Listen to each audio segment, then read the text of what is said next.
But we're going to start with the most human creature. I don't really want to call them that. Let's just call them lady, even though they're not human, right? You know, I mean, if we're already going into the crush angle, I might as well call them lady. We're going to start with we're going to start with the most human lady and kind of descend our way into ladies that are more so concepts, maybe disembodied objects. It sounds confusing right now, but it's all going to make sense, right? And so let's just open it. All right, let's start it up off the rip. All right, I'm going to go Eileen from regular show, okay? This one I feel like is pretty chill. Okay? Eileen is like 95% human, bro. Honestly, I didn't even know she was a creature, like, during my first watch of the show. That first time watching the show, I think the show came out when I was in, like, 5th grade, right? It's actually a pretty old show, right? And I thought Eileen was a human for a long time until I realized she had like a little platypus tail or something. I looked it up. She's actually a mole. She doesn't really look like a mole, right? Especially compared to how animalistic a lot of the other characters look. You know, you think like Mordecai, that nigga looked like a long ass blue jay. Rigby, you know, like he looks like a fucking vermin, raccoon, whatever. Oh, I guess that would make sense why she had bad eyesight, because she was a mole. Okay, now it kind of makes sense, right? But yeah, Eileen, and honestly, if we're going off regular show standards, not only did I think Eileen was cute coming up, still do, but she was low-key like the only good person in that squad, like on the low. You know what I mean? Like, Mordecai, he would be on some super bullshit very often. All right, if we're saying like the main squad, and when I'm saying squad, I'm thinking Mordecai, Rigby, Eileen, Margaret. Those 4, okay? Big 4. Mordecai, he was probably, that nigga was an asshole, bro. I'm not gonna lie. In my rewatches of the show, I've had to stop watching just because I've been so disgusted by Mordecai's decisions. Okay? You can say the same thing about Margaret. I mean, I'm not going to say I dislike the character because I think it's an interesting character, but I do dislike the person, right?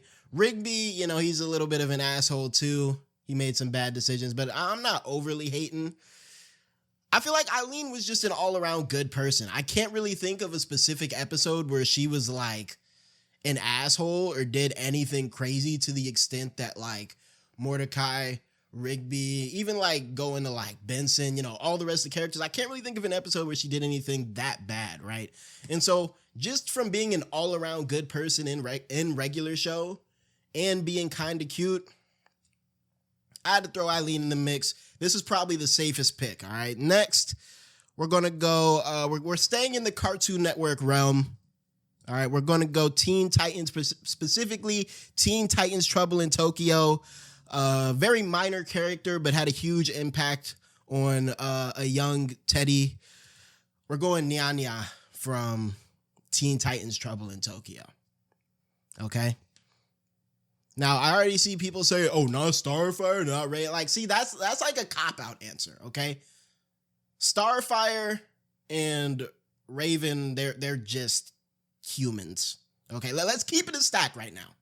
They're effectively humans in terms of design, behavior. Yeah, Starfire got her little ditzy, she doesn't know human culture thing going on, whatever. She still just comes off as a ditzy human. You know what I'm saying? Nya, I don't really know what her deal was. I can't remember. I truthfully can't remember much about Nya. However, I do remember her role in the plot of the movie, right? So basically in the movie, I think the Teen Titans went to Tokyo for whatever reason. I don't know. And at some point they all get split off into different groups where they're all battling their own enemies, okay? Now, Nya was like the Beast Boy enemy, right? And mind you, at this time, again, this is probably like 3rd, 4th, 5th grade for me. I projected the most onto Beast Boy when watching Teen Titans growing up. Honestly, I think we all did. You know, at least like dudes. I don't know a single dude who was like, oh yeah, I want to be like Robin. Oh, I want to be Cyborg. Whenever niggas was playing Teen Titans on the playground, who was niggas really trying to be? It was Beast Boy. You know, who the fuck want to be a bald nigga like Cyborg? Who the fuck said, yeah, I want to be the nigga without any powers? You know, like if you was a girl and you was role playing Teen Titans, you had some good picks. You could be Raven, ultra powerful, you know, super cool character. You could be Starfire, ultra powerful, charismatic character. All niggas really had, if we really wanted to be tough, was we had to choose between being Beast Boy or a bald nigga. Okay? So I always went Beast Boy, right? Now, anyway, back to the movie. From what I can remember, right, and this is just me pulling off the dome, Nyanya was like a shapeshifter sort of character, right? And so what was going on, right, she was like, she had her human form. She had like a human form that just looked like a regular girl, you know, just random Japanese girl. And she was like flirting with Beast Boy or whatever, and he was chasing her around. And, you know, I was watching that. I was like, you know, cool, whatever. And then at some point she reveals she's actually like secretly a cat monster or something. And I was like, okay, now I'm locked in. I would be lying if I said I remembered any part of the plot of the rest of the movie. I can't even remember many of the plots of the rest of the episodes if I'm keeping it a stack. But Nyanya, that has stuck in my memory as the years have gone by. And so, you know, coming in at number 2, still pretty human. I mean, I think Nyanya might technically be a human that just has a cat form. I really don't fully remember the lore. I'm gonna have to go Nyanya.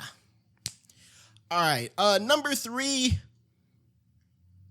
I guess we're still kind of staying in the Cartoon Network-ish lane. Not really. I don't think I watched the show on Cartoon Network, but I do remember it being on Cartoon Network at some points.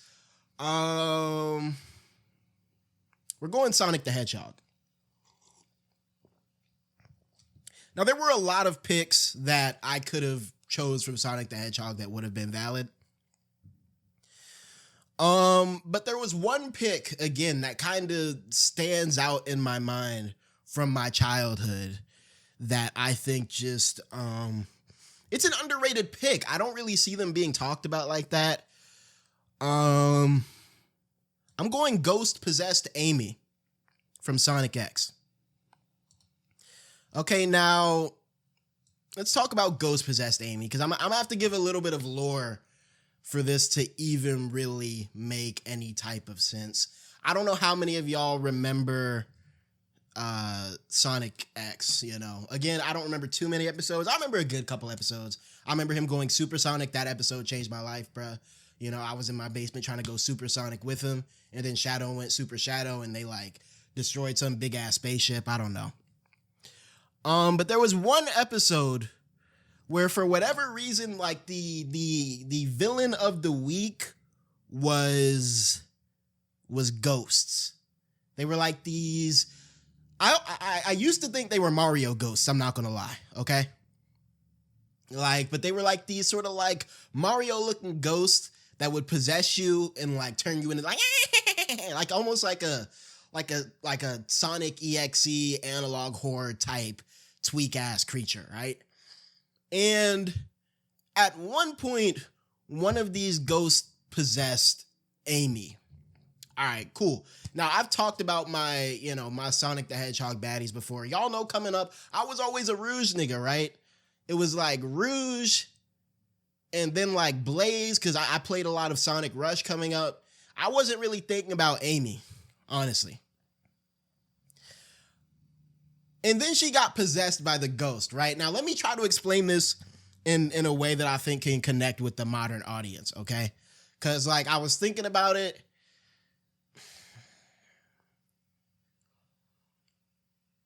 Y'all seen the movie Obsession, right? This was low-key like the Obsession before Obsession, but like on the sly. Now, mind you, Obsession scared the dog shit out of me, I'm not gonna lie, okay? That movie terrified me in a way that conventional horror just hasn't really done. Um, but as I thought about it some more, as I was watching the movie, and then I came home, and then, you know, my girlfriend started role playing like she was possessed by a demon. I was like, okay, like, stop, like, you're scaring me, whatever. The more I started thinking about it, I was like, wait, I've seen this plot before. Ghost Amy from Sonic X. So honestly, if I'm the Sonic X writer right now, I'm looking into a way to sue that nigga Curry Barker, whoever wrote the movie, because I do think they stole Ghost Amy's flow. But like, this is kind of like the first example, and this will kind of come up again. Actually, I don't think this is the only ghost on the list. Yeah, no, we have one more ghost and then one sort of ghost.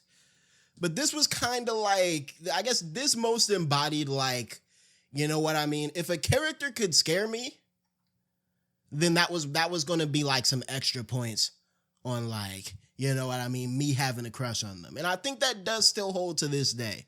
Maybe not in the same paranormal way. I'm not really trying to deal with like ghosts or demons or nothing.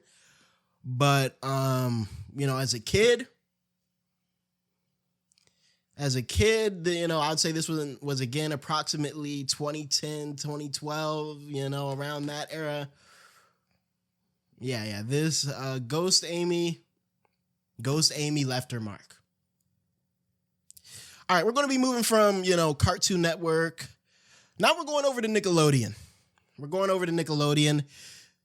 This character is, again, technically not human, but I think is pretty human. This is one of the more human picks of the bunch, I would say, altogether. I'm going Wanda. Okay, I'm noticing a pattern. Actually, we're going through 3 characters in a row that have sort of a pink motif going on. You know, I just realized that. Nyanya to Amy to Wanda. But I decided to throw Wanda in here, you know, just to kind of, I think niggas would understand Wanda a bit more than maybe some of the other picks, right? We haven't really descended too deep into the depths yet.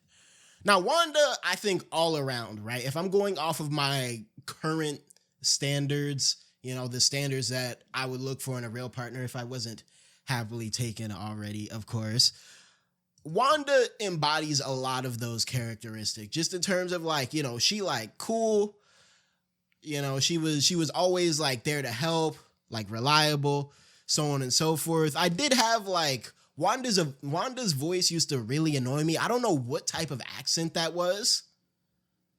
Like I've never heard a voice like that in real life. So I don't really know what was going on with that. But like, apart from that, I fuck with her pompadour. You know what I'm saying? I do think, I'm led to believe, right? Because Fairly OddParents had a pretty ugly art style. Not in terms of like, it wasn't appealing for a comedy show, but just in terms of like, you're not going to get a gorgeous character out of Fairly OddParents, right? But I'm led to believe that Wanda is canonically attractive, bro. Because that nigga Wandissimo was absolutely fiending. As y'all know, because of my ripped muscular build, niggas call me the Wandissimo of Maryland. And so, you know, maybe I was really meant to be with Wanda all along. And really, that might be why I hated that nigga Cosmo. That nigga Cosmo was annoying as fuck. All right. First of all, we have to open a dialogue on what Cosmo did to the writing of that show. Okay. Like that nigga Cosmo, half of the jokes in that show, here's how Fairly OddParents episodes were structured, right? It would be like, boom. Cosmo would say some one-liner joke at the beginning of the episode. And then they would reference that one-liner like 3 to 4 times, 4 to 5 times throughout the whole rest of the episode. And I was like, bro, what? Are we just going to tell the same joke over and over again? Mind you, I fucked with Fairly OddParents heavy coming up. I just didn't like Cosmo. Anywho, maybe it was jealousy, right? But I do remember the arc when, you know what I mean, they were about to have poof, right? And Cosmo got pregnant. And I remember sitting there watching, thinking to myself, like, you know, if I was a fairy, would I carry Poof to term for Wanda?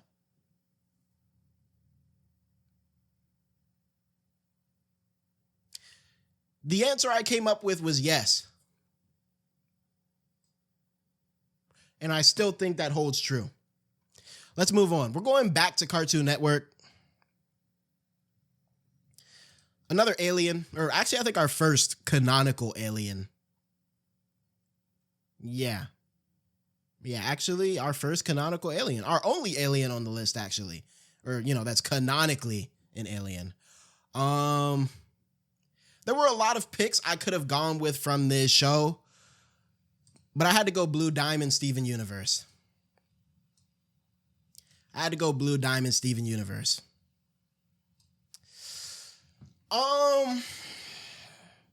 Again, this is another one I think is pretty agreeable. Honestly, unless you were a corrupted gem, and I'm pretty sure this was an intentional design thing, right? But the closer the gems got to diamonds, I feel like the more human they ended up looking, right? And so you think White Diamond kind of looked like a human ethereal goddess sort of thing. And then you had yellow, blue, pink, which I was never a pink diamond guy, rose quartz guy. I could go on a whole nother tangent about my dislike for pink diamond, but I'm not going to do that right now. We're talking about my girl, Blue.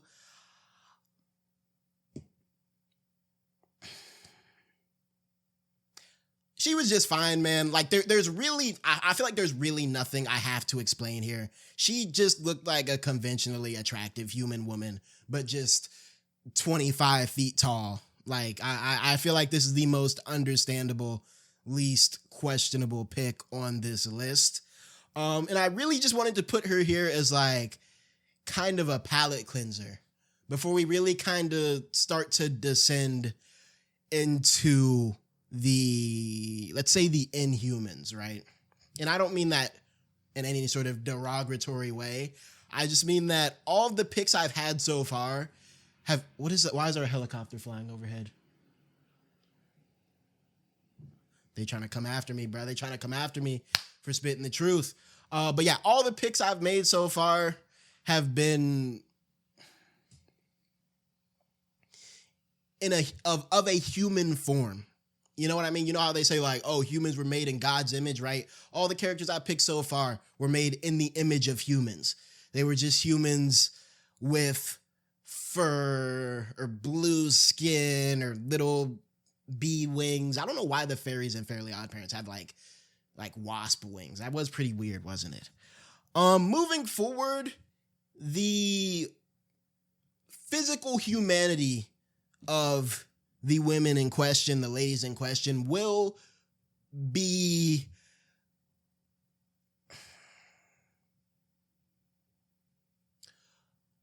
minimal. However, of course, we look beyond physicality. We look at personality. We look at, the way the character made me feel coming up, or even some of these are more present. A couple of these characters don't even have a physical form at all. One of these characters I'm thinking about. Let's just move on. If you've been a fan for a long time, you've probably been waiting for this. You know this one. But I gotta go my GOAT, Brooke the Goldfish Cracker. Now,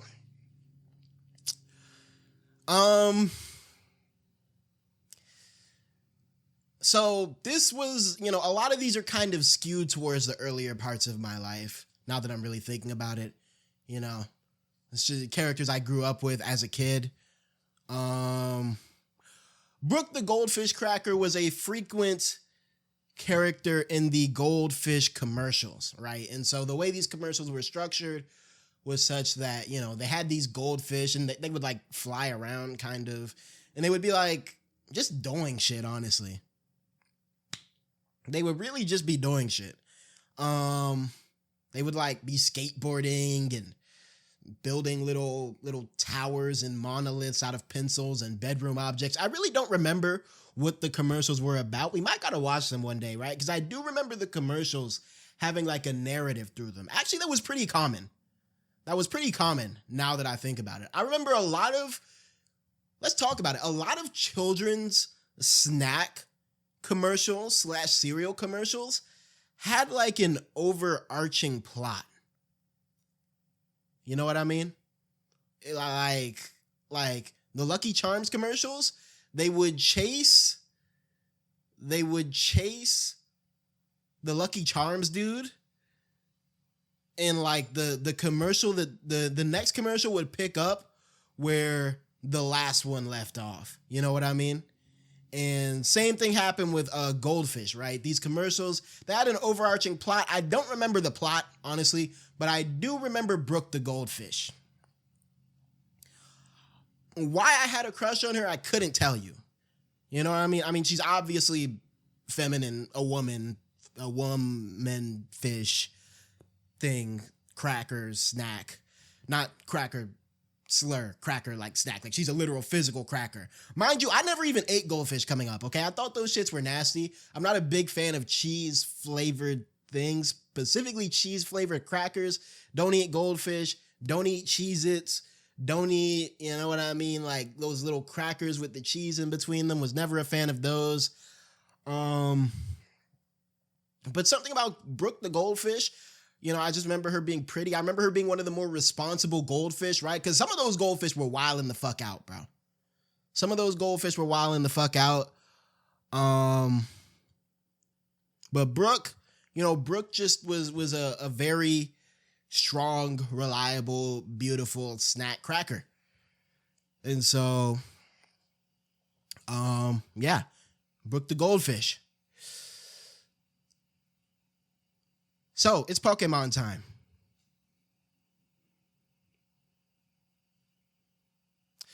I have a Mismagius emote in the chat, and that is at least in part due to the fact that, you know, coming up, I did have a crush on Mismagius.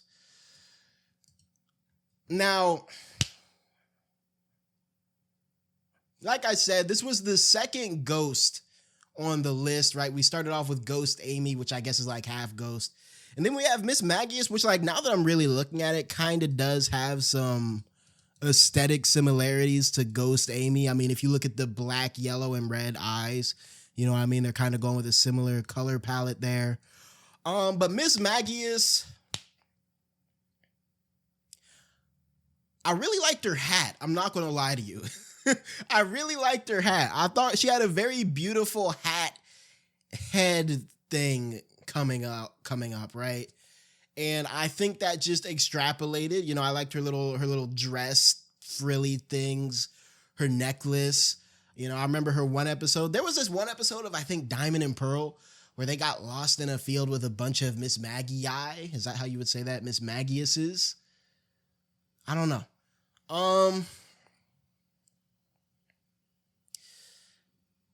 Mind you, I think it's worth bringing up that, like canonically, again, not saying I would do this if I was in the Pokemon verse, but Pokemon are not animals. Like, canonically, they have the ability to think and to reason and to express. Just do your homework on the Typhlosion incident. Do your homework on the Typhlosion incident, okay? You know, I'm just saying, I didn't write the canon. Okay, just know that Pokemon within the Pokemon verse are seen as equal to humans when it comes to, like, cognition and stuff. They do eat Pokemon, so maybe they're not 100% equals, but, you know what I'm saying? Like, Pokemon and human within that verse live on equal terms, right? And so, you know, I don't really like people disrespecting Pokemon by calling them animals.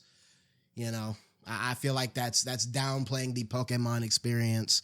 But I'm getting sidetracked now. Our next pick is also purple.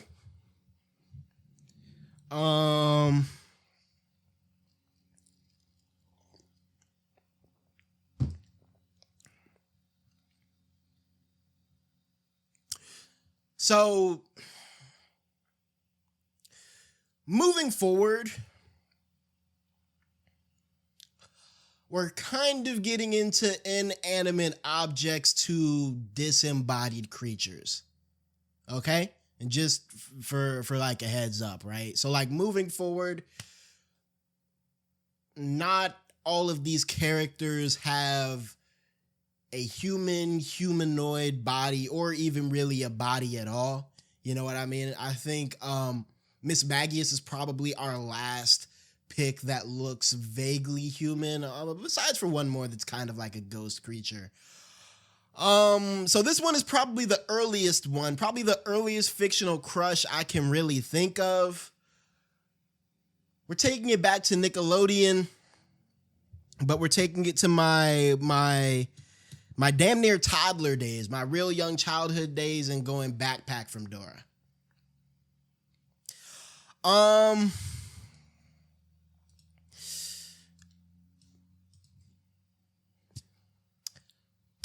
This one, I really tried to understand where my head was at when my fondness for Backpack came into play. Mind you, I had to be like 4 or 5, right? So I'm almost completely mentally detached from where I was at the time.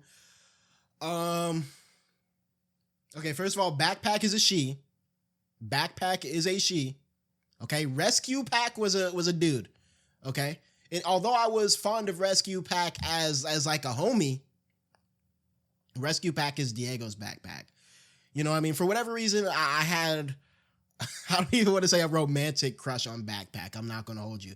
Again, I was 4. I don't even know if I knew the concept of romance. But, you know, Backpack, you know, she was just a sweet gal. You know, she would help Dora out. Mind you, I had a crush on Dora too. Okay, but I mean, we all had a crush on Dora. Let's keep it a stack.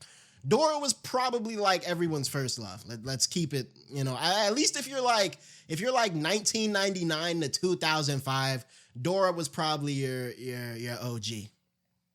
Let's keep it a stack. But we're not here to talk about her right now. We're here to talk about Backpack, right? Backpack, you know, she was just a vibe. Like, she would come on the screen, backpack, you know, she would hit her little dance. She always had the tools and the trinkets needed for the situation. I think I had a little Backpack toy, although I don't remember if it belonged to me or my sister. I definitely had a Rescue Pack toy. I remember my Rescue Pack toy. But Backpack is a bit more blurry. But yeah, like, it's kind of hard to explain, but it is kind of just a vibe. You know what I mean? It's kind of just a vibe. And honestly, these last 2 or 3 kind of boiled down to the vibe, right? And so Backpack, you know, let's analyze the vibe, right? She was helpful. Why did my light turn purple? Why did my light turn purple while talking about Backpack? Hold on.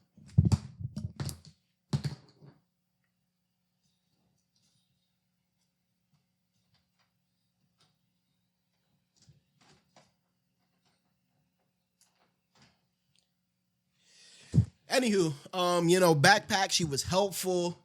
She was always like in high spirits. She had stars. I don't know if y'all remember.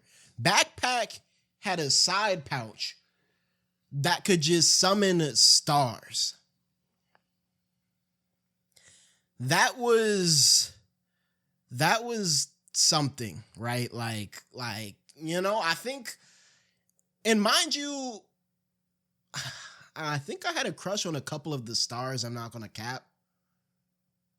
Like, I think they had both masculine and feminine stars coming out of her little side pouch.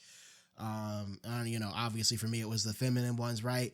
But in general, I think Backpack, like, shout out Backpack, man. You know, Backpack was kind of, you know, the genesis of all that this video has been.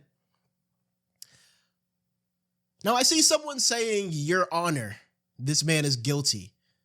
I actually want someone to pin that message, because that's a perfect segue into my next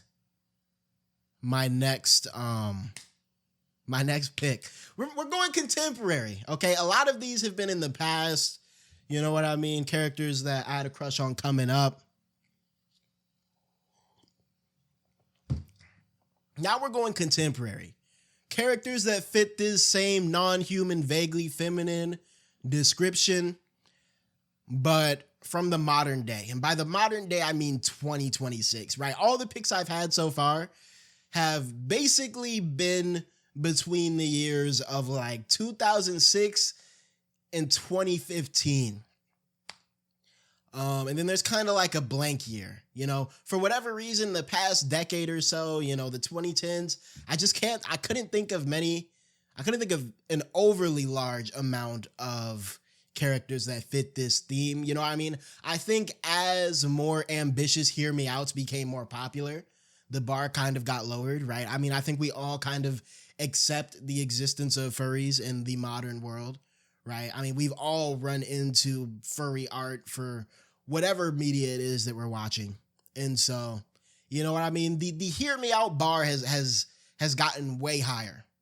I think women have met that bar. I'm not going to lie. Like the hear me outs I hear from my friends that are women, or from, you know, the characters that I see women discussing online, y'all think I'm crazy for my picks. Y'all got to see some of the hear me outs that girls just casually be dropping around.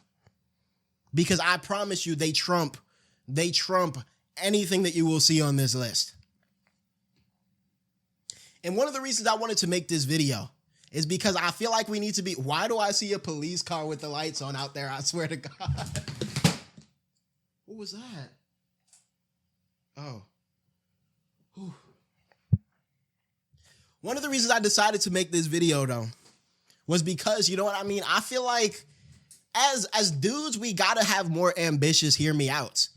Okay, we can't have our hear me outs peak at Blue Diamond.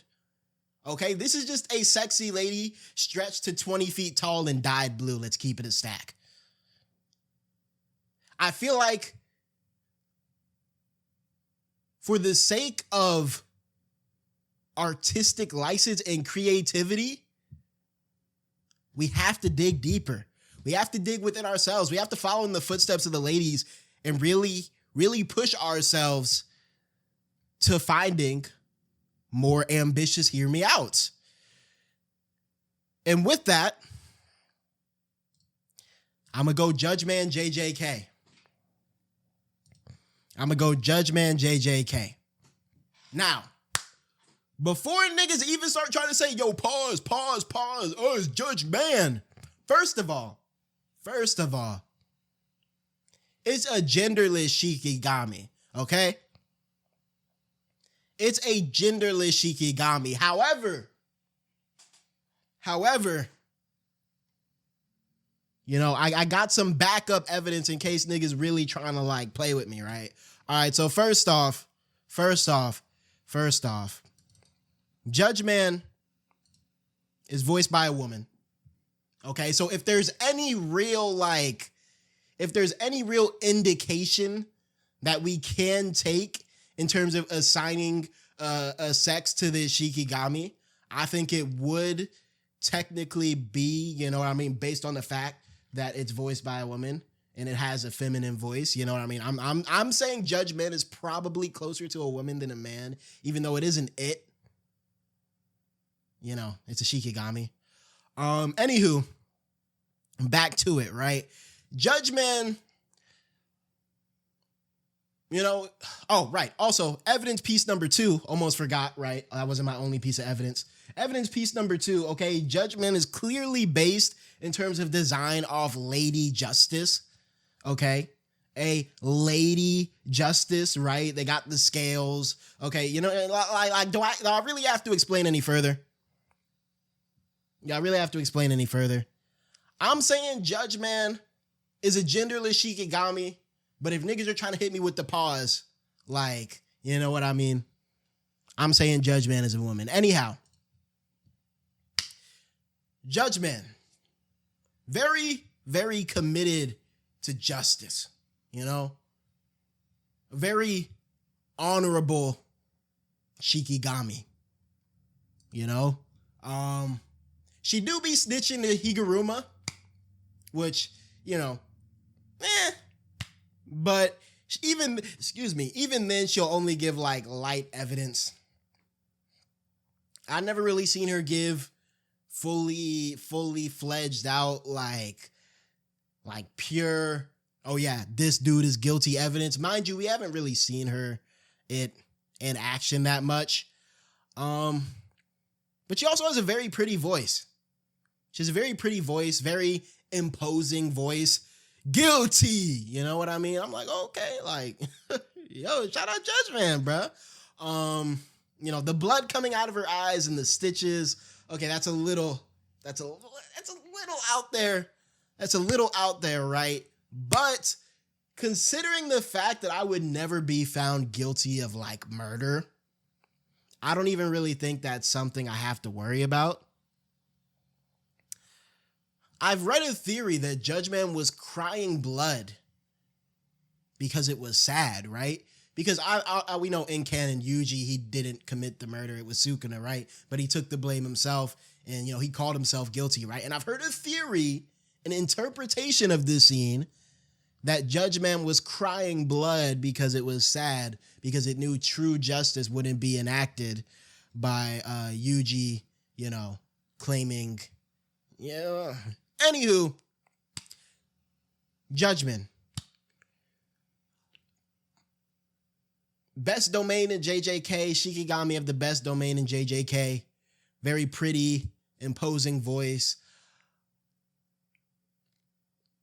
I would take this as a curse technique. Let's just put it like that. All right, and now we're rounding it off with the last pick of the non-human, vaguely feminine, fictional creatures that I have had a crush on sometime between the years of 2006 and 2026. I'm going full disembodied with this next pick, right? Just to show that, again, we're trying to push our boundaries for these hear me outs. Yeah, we've had a lot of crazy bodies on this list, but have we thought about nobody? Have we thought about nobody? Is it possible to hear me out a character that doesn't even have a body? The answer is yes. I'm going Great Sage from that time I got reincarnated as a slime. Great Sage, kind of like, when you think about it, has a lot of these there's a lot of qualities in Great Sage that I think you can find in other characters on this list, right? You know what I mean? If you really analyze this list with your brain on, I know niggas think I'm trolling, right? But if you really analyze this list with your brain on, you will find some commonality between all these characters, right? You know what I mean? Great Sage, she has the pretty imposing voice like Judgment. You know what I mean? She has you could kind of say she's kind of a ghost like Mismagius or Ghost Amy. She's helpful as hell, very knowledgeable, smart, like Wanda. I guess you could say Blue Diamond would also kind of fit in there. You know what I mean? She has a bit of an edge to her, a bit of a sass to her, an emotional edge, like Blue Diamond, like Nyanya, those two. Just all in all, Great Sage.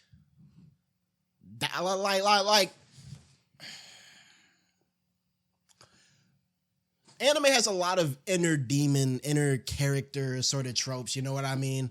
Whether it be, like a Sukuna Kurama type thing, or I have the inner demon inside me. Black Clover, you get it. Whether it be like some one for all shit, you have successors in you or past lives, avatar shit. You know what I mean? The idea of a presence living inside of you is very common in anime. And I think of all the presences I've seen, if I had to pick one non-embodied presence that I would accept in my body alongside my psyche, right? Because mind you, just the idea of a alternate presence in my body is kind of existentially terrifying. Again, on like some obsession shit. I really don't want, you know, Karama or fucking the Black Clover Demon or y'all know the trope, bro. I really don't want no other people inside me, like, you know, scanning my thoughts. You know what I mean? Like, I know Palantir probably already put like microchips inside all of our heads.